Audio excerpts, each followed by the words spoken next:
Praise the Lord. आप लोग कुछ समय के लिए बैठ सकते हैं। मैं यहाँ अपनी गवाही देना चाहती हूँ। मेरा नाम उमा मूर्ति है। मैं अपनी लंबी गवाही को संक्षेप में आपके साथ शेयर करने जा रही हूँ। मैं चेन्नई से हूँ।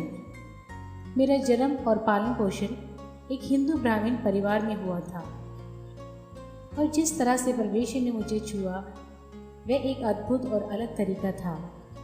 मैं अपने परिवार के 4 बेटियों में से आखिरी बेटी थी, सबसे लास्ट। लेकिन परमेश्वर ने मुझे चुना।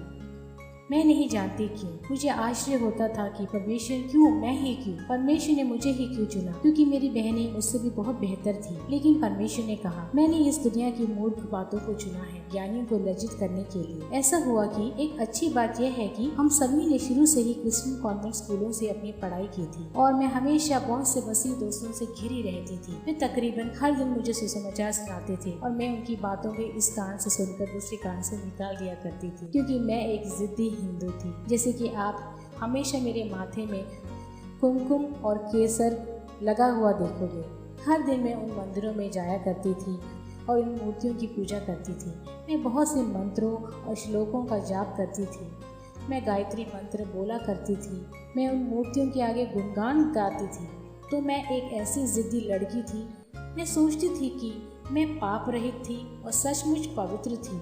साल 1998 में जब मैं 12वीं कक्षा में पढ़ती थी, अपनी उम्र के अच्छे पड़ाव में मैं एक एसयू कैंप में गई। मैसेज सचमुच में भाग्य से मेरे दिल को छू गया। ये मैसेज एक बहन के द्वारा यशाया 45 से बोला गया था। इसने कहा कि बाइबल कहती है कि हम एक पेड़ से लकड़ी काटते हैं और उसके एक भाग से मूर्ति बनाकर पूजा करते हैं और दूसरे भाग से चूल्हे में आग जलाते हैं। हम सचमुच में सृष्टि की पूजा करते हैं, सृष्टिकर्ता की नहीं। अगर आपको दिमाग है तो सोचिए, उसने मेरे दोस्तों और उस भीड़ के बीच में मेरी तरफ उंगली उठाकर ऐसा कहा। मुझे उसे बहुत बुरा लगा। ज़रा दिमाग से इस बात को सोचिए, अगर कोई जवान लड़की से इस प्रकार उंगली उठाकर कहे तो कैसा लगेगा। तो उस रात मैं सो नहीं पाई।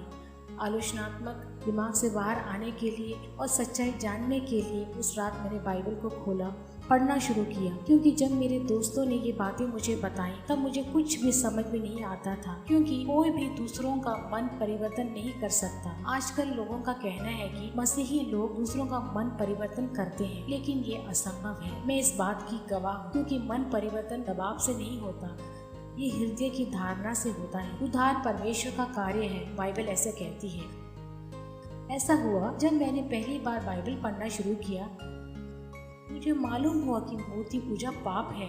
मुझे ये बात मालूम नहीं थी। मैं कैसे एक सृष्टि को बनाकर उसमें सृष्टिकर्ता को वास करने के लिए कह सकती हूँ।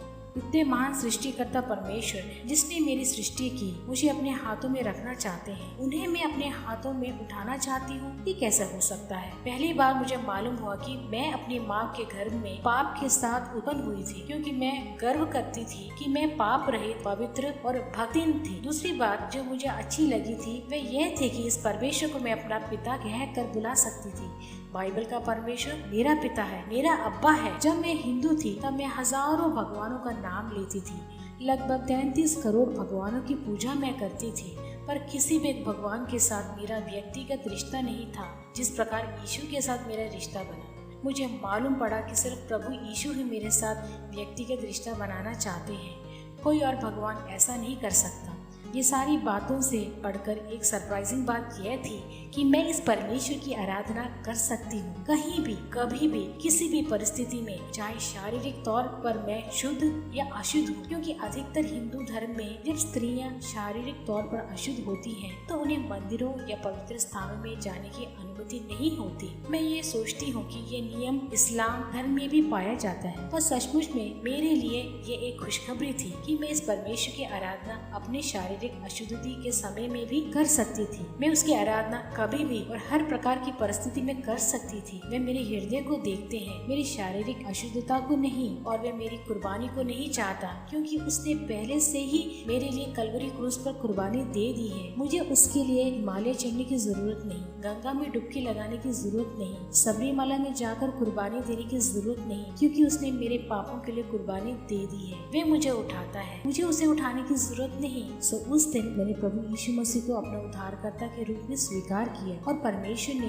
2 कुरिन्थियों 5:17 से मुझसे बातें की। इसलिए यदि कोई मसीह में है तो वे नई सृष्टि है, पुरानी बातें बीत गई, देखो सब बातें नई हो गई। सो उस दिन जब परमेश्वर ने मुझसे बातें की, मैं फिर से इस बात को जोर देकर कहना चाहती हूँ, किसी ने भी मुझे बपतिस्मा लेने के लिए नहीं कहा। 2 कुरिन्थियों 5:17 से परमेश्वर ने मुझे बपतिस्मा लेने को कहा। उस दिन मैंने बपतिस्मा लिया और पवित्र आत्मा को भी पाया। इसके बाद का सफर उतना अच्छा नहीं था। जैसे कि हम जानते हैं, मसीही जीवन का रास्ता सकरा और मुश्किलों से भरा होता है। बहुत सारी यातनाएं, बहुत सारे सताव, बहुत से आंसू। अधिकतर समय मेरा वॉशरूम ही मेरा प्रार्थना स्थल था। ये सफर बहुत कठिन था।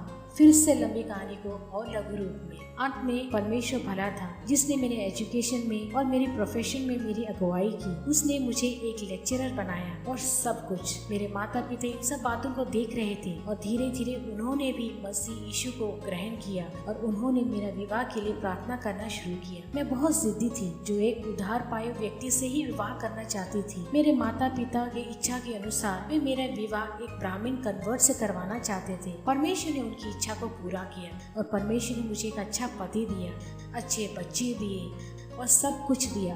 बेशक इस तरफ उस तरफ सब जगह तकलीफें हैं, पर परमेश्वर मुझे पकड़े हुए है। वह मेरा मार्गदर्शन कर रहा है, वह मेरे बगल में है।